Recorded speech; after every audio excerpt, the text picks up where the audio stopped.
Welcome to the Health Ranger Report. This is Mike Adams, Health Ranger, here on TalkNetwork.com with a very special report for you today about conscious awakening and awareness. We're going to do some exercises with you here to help show you that you've been living in a dream world, Neo, and it's time to take the red pill and wake up and really see the reality that you've been missing, the reality that has been constructed as a prison for your mind. All right, to quote the Matrix. So let's start with this. Let's do this intellectual exercise together. And by the way, this is an exercise that anyone can do, even people who don't believe that they need to be awakened. They think that they're already aware of everything, but especially the naive who think that, everything's fine. The government tells the truth. The media reports the truth, so on and so forth. Drug companies just want to help cure people. That's it. They're not interested in making money. For those people especially, this is going to be a very valuable exercise. So let's all start with some things that we can absolutely agree upon. Let's start in the nation of North Korea. Now, if you know anything at all about North Korea, you know that it is a nation of blind obedience. All the citizens of North Korea are required, at gunpoint, to worship their God leader. They call him the great leader or dear leader, Kim Jong-un, the son of Kim Jong-il. These are considered gods or deities by the people of North Korea, and their wisdom, the supposed wisdom, is considered absolute. And the people of North Korea are, of course, denied access to the internet. They're denied access to television or broadcast or cable or radio. They're denied access to books and magazines and videos, movies from the Western world. They are completely isolated from the information that the rest of the world has access to, and they are completely controlled. Their education system is controlled to teach a version of history that their dear leader wants them to think is real. Their universities are completely controlled by the government. The media of North Korea is completely controlled by the government. North Korea is the best example of absolute government totalitarianism on our planet today. Now, so I haven't said anything, hopefully, that is controversial yet, because everything I just said is absolute fact. That's the way it is in North Korea. And if you didn't know that, then just watch some documentaries about it. You'll be quite shocked.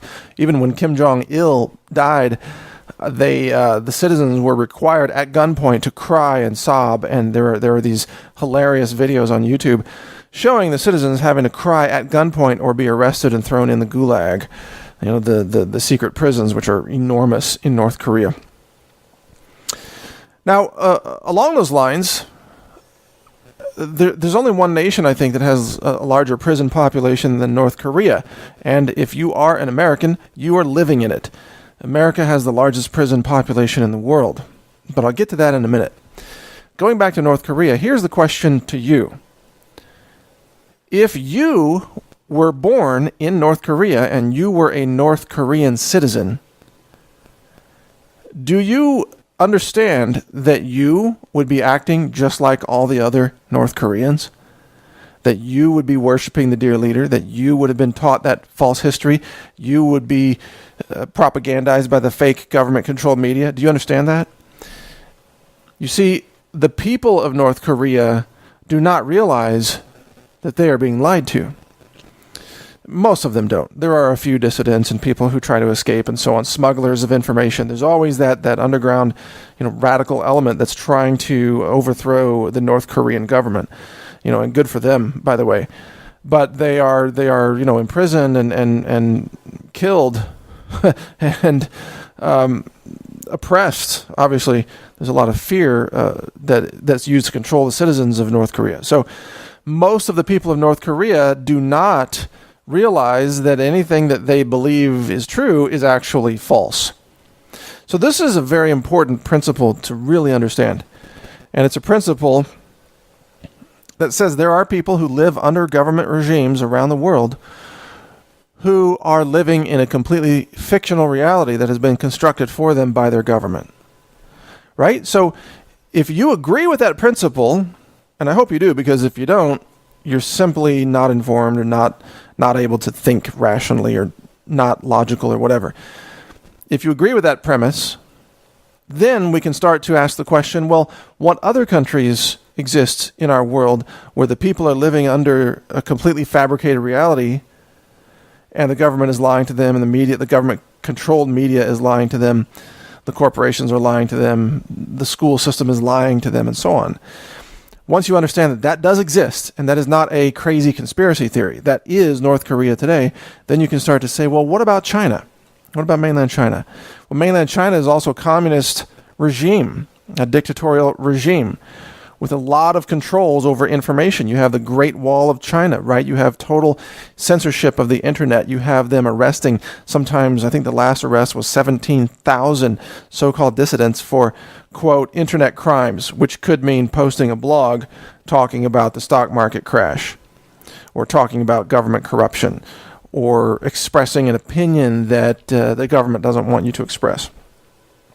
So China also controls its school system and its media, and teaches a false history, and teaches a false running news report on current events.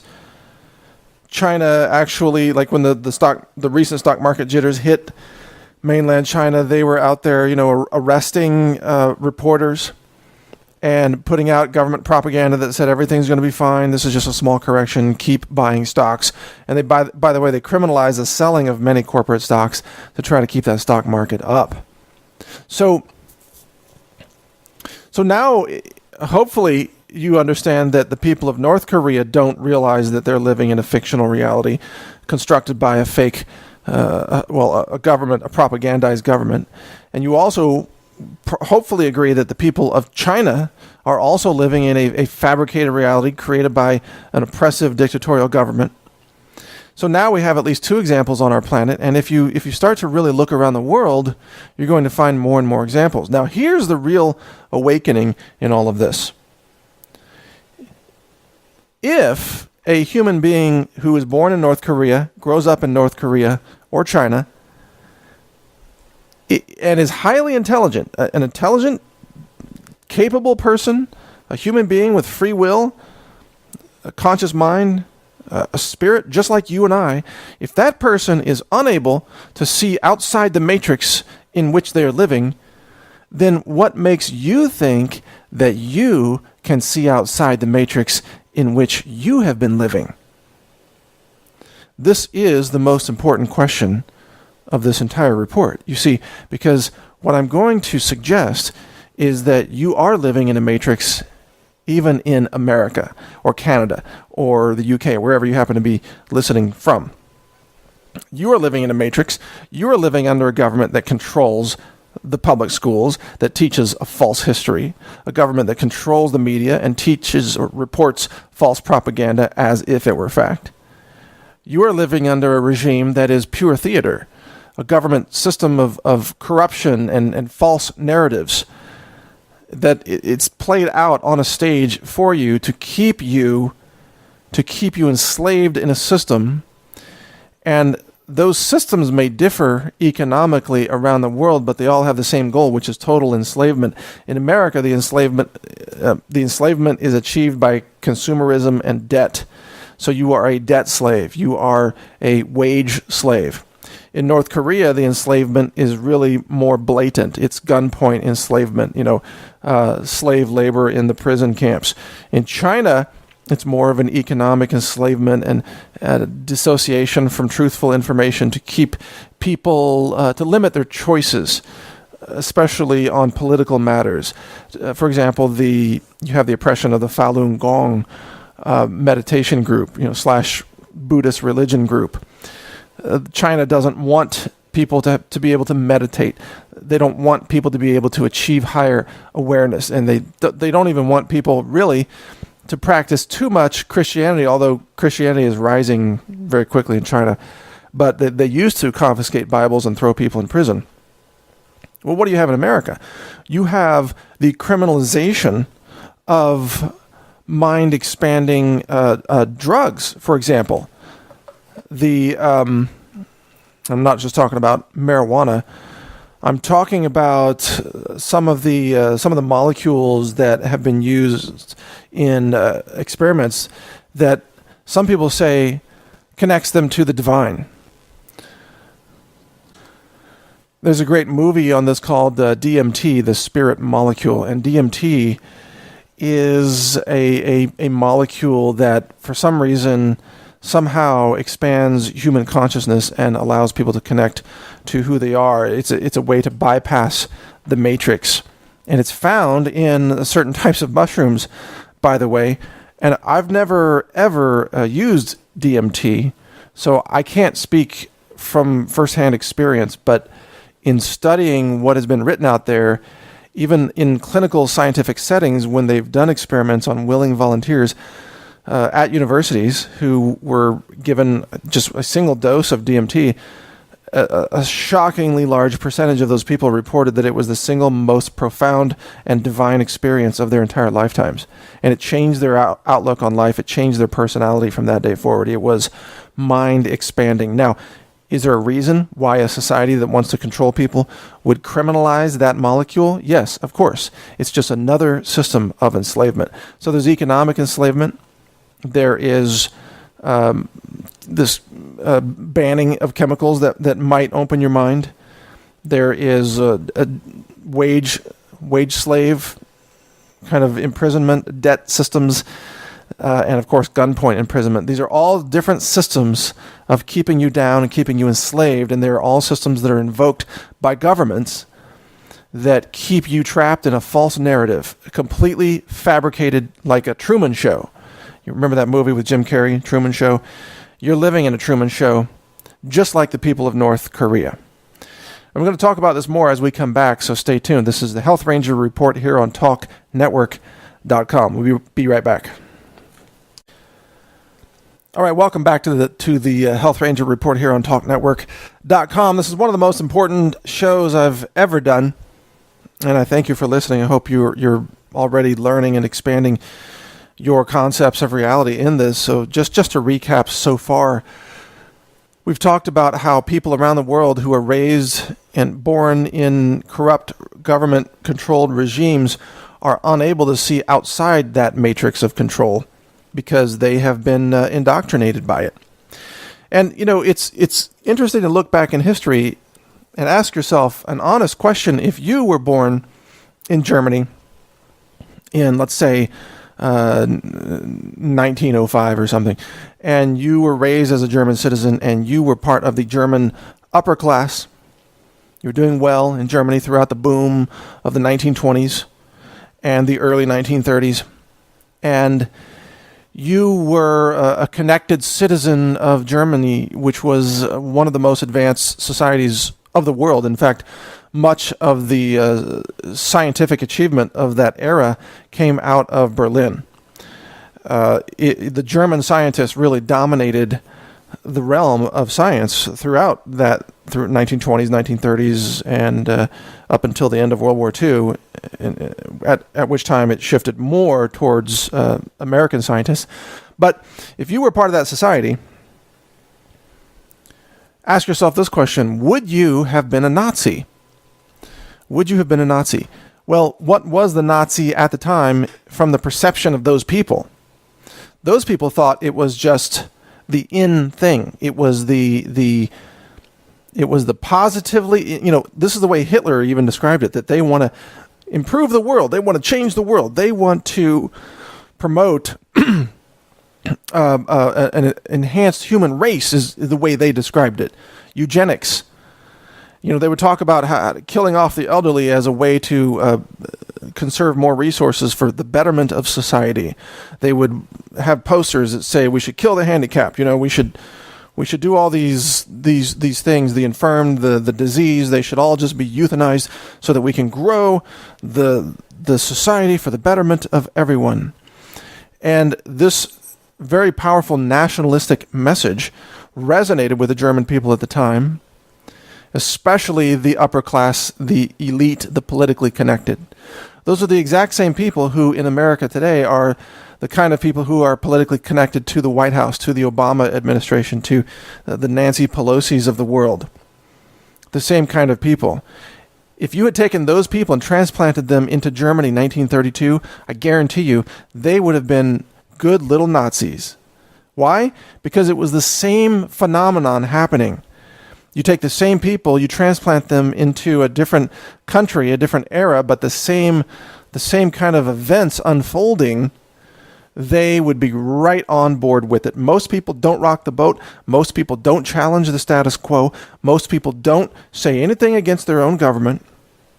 Most people go along and get along, which means that if you had been born as a German citizen and you were, let's say, a young adult, up and coming, maybe someone in their 30s, connected, successful in the business community in, let's say, 1937, you probably would have been a Nazi. Now, if you can't accept that fact, then, one of two things. Number one, you're either lying to yourself or you are truly someone who challenges the status quo very, very strongly, no matter what era you are in. Like myself, I know that if I had been alive in that era, I would have been challenging the government official line. I would have been saying, hey, wait a minute, what are these crematoriums doing over here in boxcars full of Jewish people being carted into these ovens? I would have been raising the alarm on that. And you know what? I would have been called anti-government. I would have been called a conspiracy theorist, and it would have been reported in the German press, as it was, that it is a massive conspiracy that Jewish people are being cooked in large ovens. I mean, how ridiculous is that, according to the German press of the time, right? They just painted everybody as a conspiracy theorist, or they had them arrested and killed, or, hey, you could join the Jews in the oven and you can be killed too for daring to speak out about this thing that we say isn't happening, but it actually is. So most people, 99% of the people, would have just gone along. They would have been good little Nazis. So, including most of the people probably listening to this would have been good little Nazis, because that's what humans are really programmed to do, is to socially fit in. And how do you know if you would have been a good Nazi? Because if you are politically correct and you are doing everything to fit in, if you've ever caught yourself saying, as that recent South Park episode covered, that Caitlyn Jenner is a hero. You know, if you've actually said that, then you are someone who strongly desires to fit in, and you surrender to social pressure. And that social pressure could say anything. That social pressure could say that they want to kill a certain ethnic race, like the Jewish people. That social pressure could be genocidal, and you would still go along with it, because that's what you do. You go along with whatever is the status quo. Now, I'm not trying to insult you, by the way. I'm trying to wake you up by helping you realize just how susceptible all of us are to these social pressures. The awakened individual is someone who is not tied down with the baggage of current societal norms, which means that the most awakened person is the most politically incorrect person that you will meet. So, someone who speaks the language of political correctness is a massive obedient conformist. And right now we have so many insane examples of political correctness. You know, we've got these universities now saying you can't use male pronouns like his, or you can't use the word man as in like a postman or a congressman. You know, congressman, you can't say that. You have to say a congressperson. And they've made up fake words that replace male gender pronouns with gender neutral pronouns. So they're now developing their own Orwellian double speak, language, which is designed to eliminate knowledge from language so that everything's dumbed down and no one actually says anything of any real meaning. That's happening right now across America's universities. So a lot of people are going along with that. They would have been great little Nazis because they just go along with whatever the most absurd thing is, as long as it's the status quo. They feel comfortable following the sheeple. right? They're not leaders. They're not independent thinkers.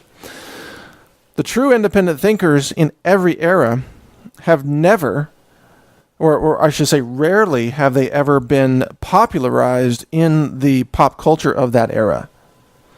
You take great thinkers like, for example, Thomas Jefferson.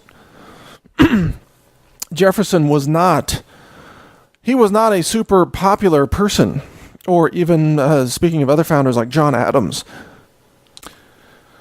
John Adams was celebrated as a brilliant man, an intellectual, someone who understood liberty, someone who understood the importance of protecting the powers, the rights of individuals, but he was not a socialite. I mean, the social scene, in essence, tolerated him for some time, but not for very long. So if you go throughout history, you look at those who had truly cast aside the baggage of social pressure and political correctness. They were not popular people, but they were intellectual giants. They were people who understood that there is a lot more to life than fitting in. And if you're trying to just win friends and have the biggest party and be the most popular person, that is a path that you can take, but it is not a path to truth. The path to truth is so very often a lonely path. Seeking truth is a path that few dare walk because it takes them away from all of the congratulatory affection of their peers. So to walk the path of truth is, throughout history, a fairly lonely walk, and yet it is a highly rewarding walk. It is, in many ways, the most rewarding walk of all. It's the walk that can expand your mind in ways that the popular culture can never even imagine.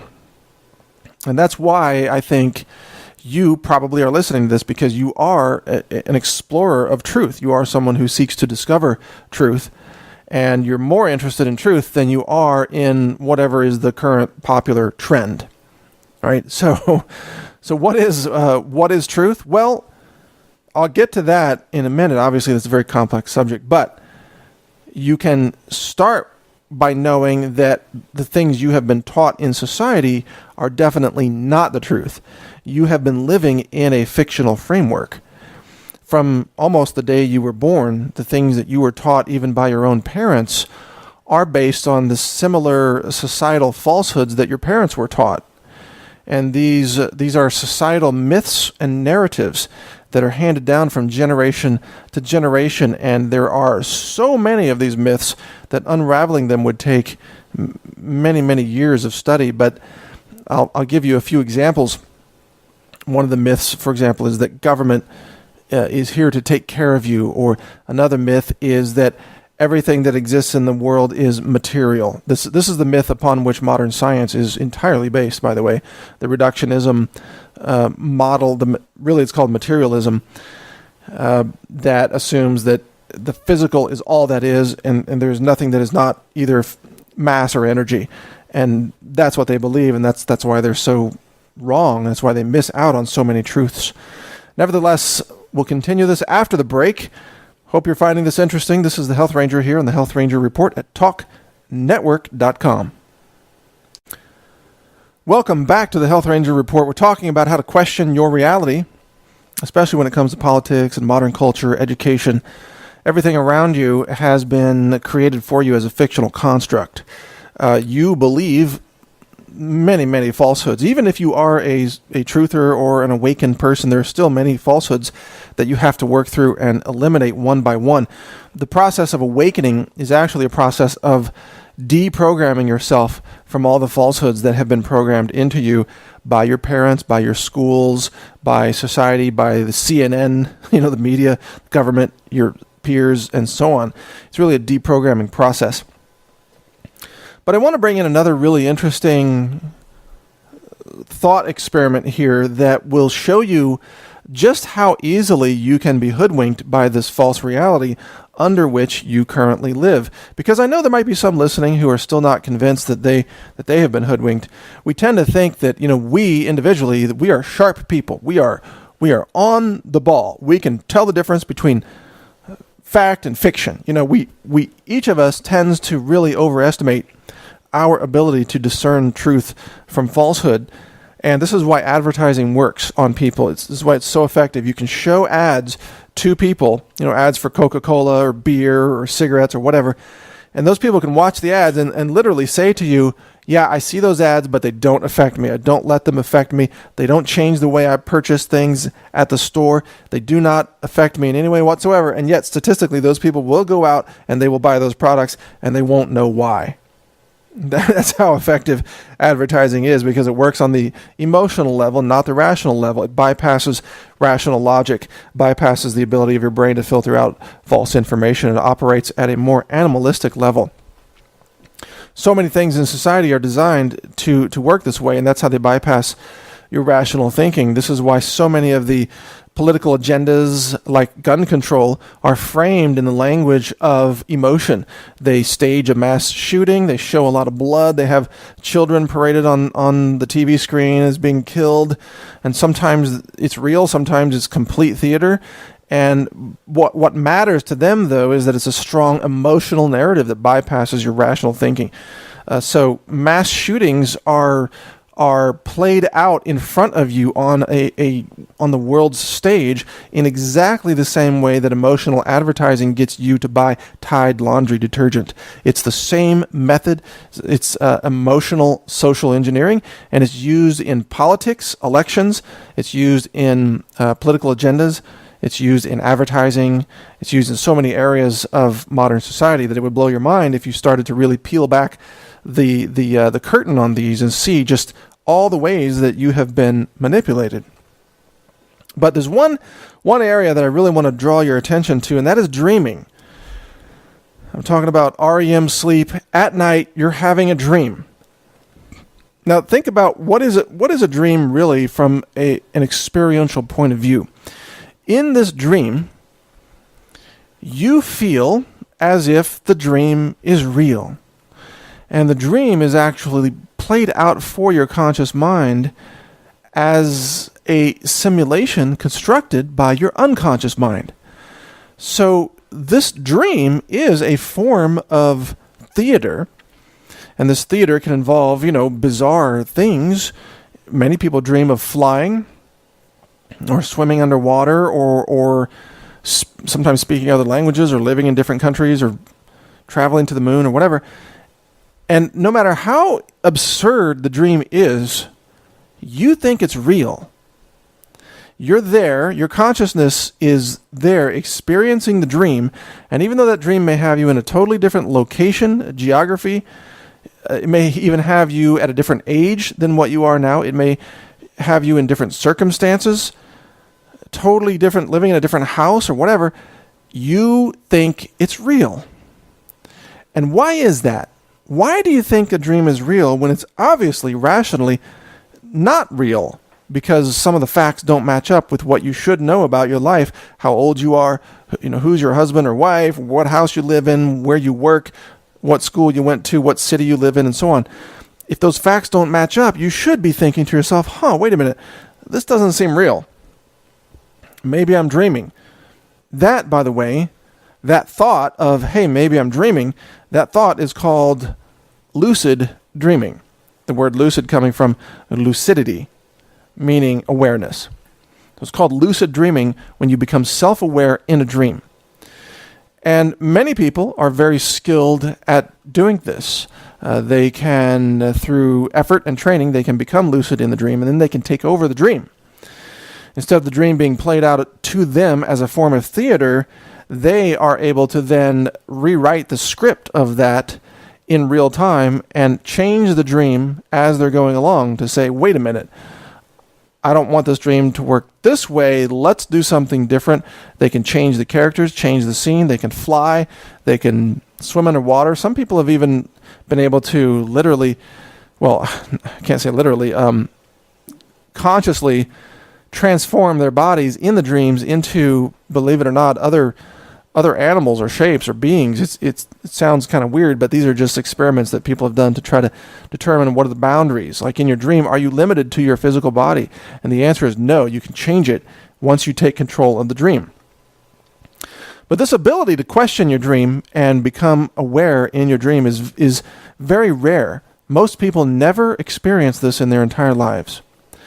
Now, I'm a lucid dreamer, so I've experienced this many times. And I've studied it and read a lot about it and practiced it and so on. So it's something that I'm able to do. And I do believe that people who are lucid dreamers tend to be more aware in their waking life because they have developed the skill of always questioning the reality around them. This is a very important skill. If you question your reality at all times, you'll be a lucid dreamer, but a lucid living person. You're self-aware, in other words, when you are awake. And if you look at the high-level meditation of Buddhism or Hinduism, or even the highest levels of Christianity and other world religions, what they are describing as achievements of their top gurus, like Jesus in Christianity, is the mastery of self-awareness. And this was certainly the case with Buddha. The mastery of self-awareness as you are awake. So self-awareness in a waking moment or a waking life, to maintain this self-awareness throughout your waking consciousness, is to many the highest achievement of this physical lifetime. To be able to, in essence, transcend the theater that is played out in front of you and to become self-aware and be able to then change this dream of life, change it as you are moving through it to achieve the outcomes that you want. Now, I know this is starting to get a little bit esoteric and maybe even starting to sound a little bit new agey. There's a whole realm of thought called the law of attraction, of course, which talks about how to create your own reality by focusing on it. There are some problems with this law of attraction because a lot of people don't take any action. They just sit in a room and meditate, and they don't actually go out in the world and take actions to achieve their goals. And so it fails on them. And I've even done another special report called Why the Law of Attraction Fails Without Action. You have to combine self-awareness with action in this physical world in order to get things done. Nevertheless, if you go to the highest levels of all of these ideas, whether it's New Age ideology, the law of attraction, and even religion, you get to a place where self-awareness is the top goal. And self-awareness in a dream, remember, is called lucid dreaming, and self-awareness in waking life is called, just self-awareness or higher consciousness. And by the way, just as a side note, there are some people who have trouble with the word lucid. I've actually run into some people who are they think that the word lucid implies like demons or devils because of Lucifer, and all I can say is I did not invent the word, and I do understand that there are demonic forces in our world today for sure, but I'm not using that term lucid to imply any kind of demonic overtones. I'm just saying self-awareness in the dream. So if you don't like the term lucid, just go with self-aware in the dream, because let's get down to the basics here. We are talking about not allowing yourself to be overtaken by evil forces of any kind, whether it's a government or a demon or whatever, and instead taking charge of your life by having awareness of who you are, where you are, what you're doing, and what you wish to accomplish in your life. So awareness is the opposite of enslavement. And whereas evil forces of our world want to enslave you, and whether, that could be a government, that could be a corporation, that could be an energetic demon-like force, perhaps. There are evil forces that are diligently working to destroy, I think, humanity.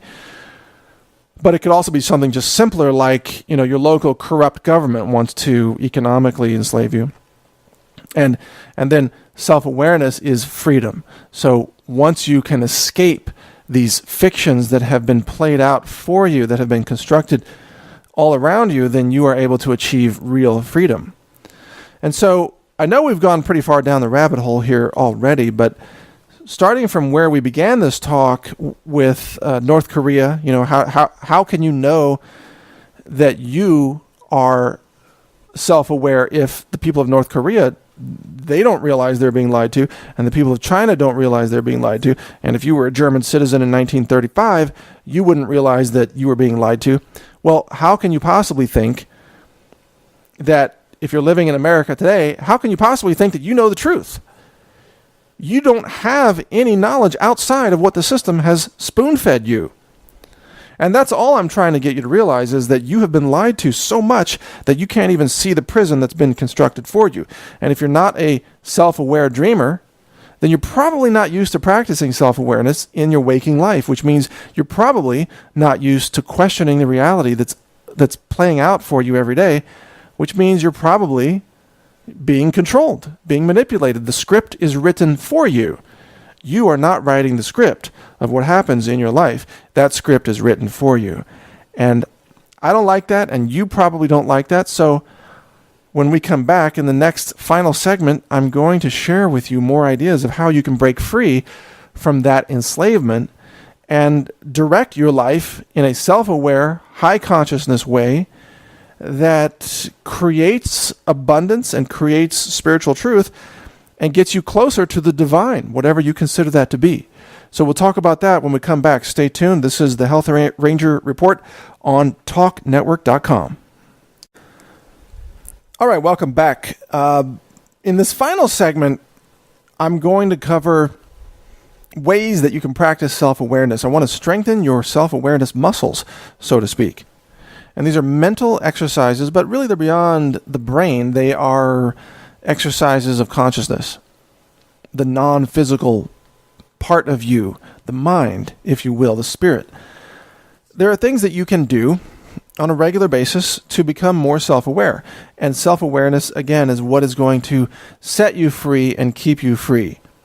Now, the very first exercise of this is very simple to describe, but it's hard to practice for most people. And it is simply this: question everything. Sounds simple, right? Question everything. It sounds simple, but it's very difficult for people to practice because they turn on the TV and they see CNN and they see, oh my gosh, there's been a mass shooting on TV. And they immediately accept it as true. Oh, it's happened. There's been a mass shooting. The CNN is reporting it. They're on the scene. They're showing me the footage. It has already happened. It's true. Right there, you have been hoodwinked. If you're really going to question everything, the first question is, hold on a second. Is this even real?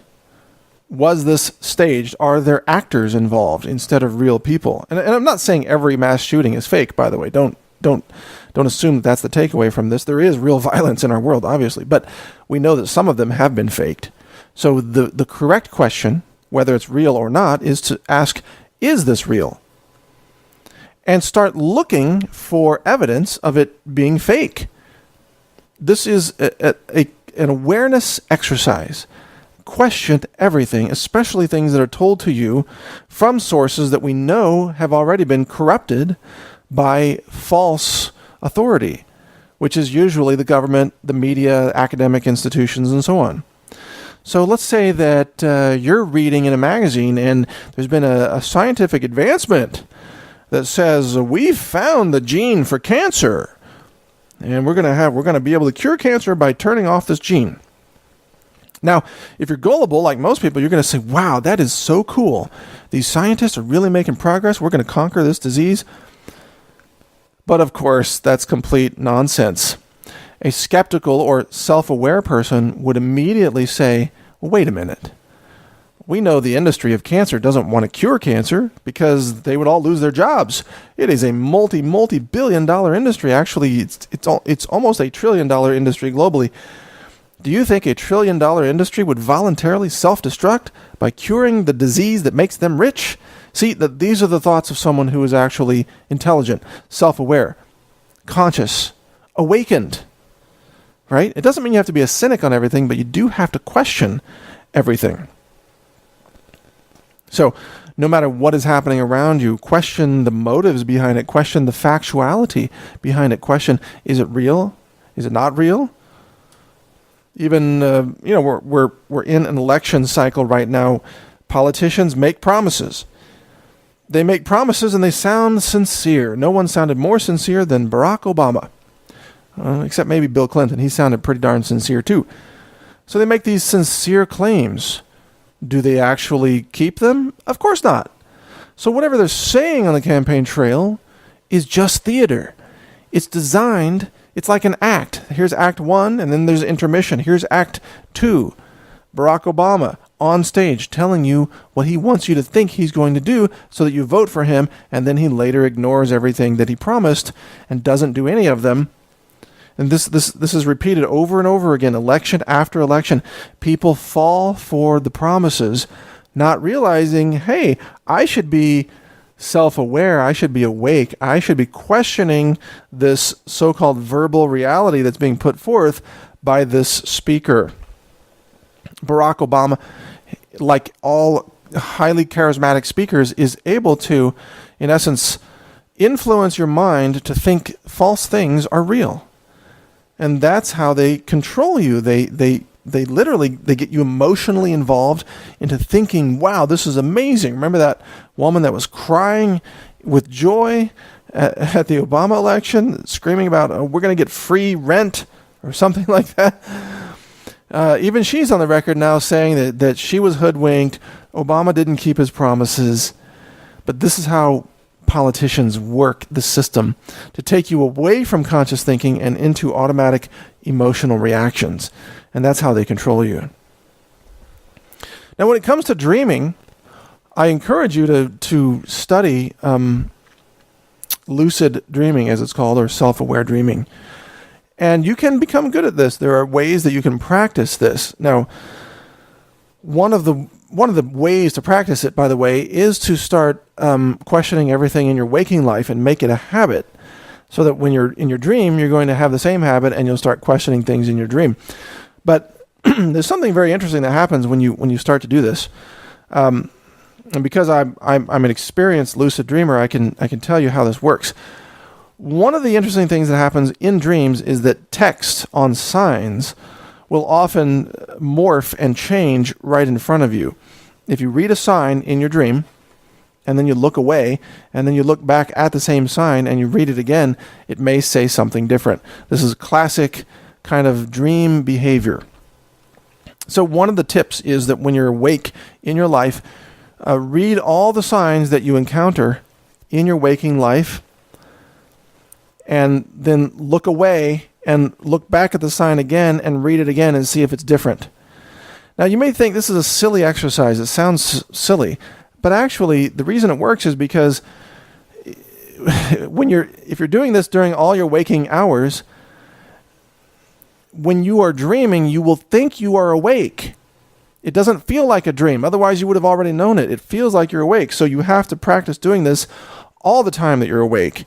And then it will happen in your dream, because it's a habit. It's a behavior that you have made a habit by doing it during your waking hours. Now, what will happen, by the way, is that you will look at a sign in your dream. You think you're awake. You think you're walking down the street and it's a regular day and you're wide awake. You don't think you're laying in your bed dreaming. And you'll look at a street sign and it says something like construction, men at work, whatever. Oh my gosh, we have to use a gender neutral term. Persons at work. How's that? See how that conformity works? Okay, anyway, that's just a distraction. You'll look away and then you'll look back at the same sign and you'll notice that it changed. Like maybe the word men actually did change to persons. Now it says persons at work. Because you're in your dream and you're so convinced that your dream is real, you will make an excuse for why this sign changed. In your mind, you will justify it. You will say, well, you will think to yourself, well, while I looked away, they must have changed that sign. And these crews are really fast. Or you might think, well, it's a digital sign and they just updated it. They just changed the words while I was looking away. You won't be convinced that you're actually dreaming, because the dream is so real, the theater is so convincing, that you still are unable to achieve the self-awareness and arrive at the correct answer, which is, aha, the sign didn't change. I'm actually dreaming this. And then you flip it around. I can make that sign say anything I want. That sign can say, happy birthday, if you want it to. And if you look at it and will it, it will actually change to say happy birthday. That's when you know you've taken control of the dream. You're now writing the script instead of the script being written for you. But I guarantee you that in nearly all cases, most people will, even when they see the most bizarre things in their dream, they will think they're awake and they will think those things are real, and they won't ask the correct question, which is, am I dreaming this? And this is why most people fail to be self-aware critical thinkers in their waking lives. Their minds are on an automatic sort of a believe anything software loop, you might say. They believe anything. And this is why when you have, right now in our world, you have Planned Parenthood chopping up live birth babies into parts and calling them tissue. I mean, literally giving birth, delivering babies, live birth, and then chopping off their heads and selling the intact skulls and heads and chopping up the parts and selling them for profit. You have an entire sector of society that denies that this is happening. They cannot grasp the reality of this because they are in a dream. And the dream has been, it's based on a narrative that is written for them by the Democrats, which says this isn't happening. Believe me, it's the exact same thing. If you ever talk to someone who's in total denial about this organ harvesting of babies that are born alive and then killed for their organs, those are the same people who, in a dream, they will not ever recognize that they're dreaming because they do not have the ability to become conscious. They are, in a very real sense, zombies. And this topic of zombies, by the way, is the last conclusion of this entire talk. We are living in a world of zombies. And zombies meaning people who are unable to achieve self-awareness. They cannot rise above the theater, the delusion, the script that has been written for them. They can't rise above it. They can't escape the matrix. They can't take the red pill and actually get to reality. They want to take the blue pill. They want to stay in the dream. They are controlled by the puppet masters of society, the corporations, governments, the media, academia, their peers, you name it. And even to some extent, some religious organizations as well are pulling the strings of people. These people are very, very dangerous, and they dominate society. So when you look at shows like The Walking Dead, that show, believe it or not, is an accurate metaphor for the zombie population, the zombie hordes, if you will, that are already moping around society, sleepwalking through life, clueless, oblivious to what is actually happening, unable to think for themselves, unable to make decisions themselves, and posing a danger to everyone else. The zombies are already here. They don't look like Hollywood zombies, but they are spiritual zombies, and they're already here. They're already all around you. And as things change in society, because we're in a time of rapid dynamic change, financial collapse, refugees, possibility of war, power grid collapse, whatever, as things happen, the zombies will be unable to respond to it in a conscious, self-aware way because they are not self-aware. And that's why they will be the zombie hordes that will be literally running from home to home trying to find food to survive. So there you go. Hope I've given you something to think about. Thanks for listening. This is Mike Adams, the Health Ranger for TalkNetwork.com.